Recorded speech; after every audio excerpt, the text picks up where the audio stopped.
ایک حدیث میں آتا ہے نبی علیہ الصلوۃ والسلام نے فرمایا قیامت کے دن سب سے زیادہ عذاب اللہ تعالیٰ ظالم بادشاہ کو دے گا.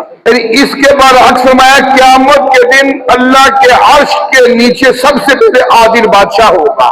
نبی کریم صلی اللہ علیہ وسلم کی سیرت پڑھو.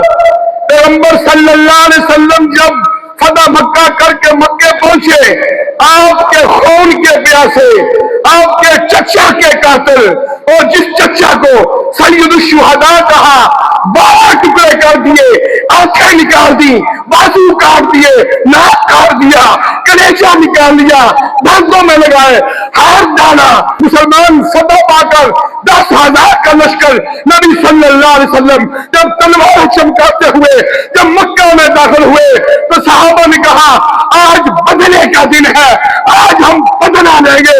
نبی نے فرمایا نہیں نہیں نہیں نہیں میرے صحابہ، آج بدلے کا دن نہیں ہے، آج محمد کی رحمت کا دن ہے. آج میں معافی کا اعلان کرتا ہوں، لا تثریب علیکم اليوم، میں سب کو معاف کرتا ہوں. اور چچا کے قاتل کو معاف کر دیا، ہندا کو معاف کر دیا، وحشی کو معاف کر دیا، ابو سفیان کو معاف کر دیا، سب کو معاف کر دیا. اللہ تعالیٰ دیکھ رہا ہے کہ چند صبحیں چند شامیں، اس کے بعد پھر ہمیشہ ہمیش کے لیے قبر کی کالی سیاہ اندھیری راتیں ہیں. اس لیے نبی علیہ الصلوۃ والسلام نے فرمایا جو عادل بادشاہ ہوگا قیامت کے دن اللہ کے عرش کے سائے کے نیچے ہوگا. جو ظالم بادشاہ ہوگا قیامت کے دن سب سے زیادہ اس کو عذاب دیا جائے گا.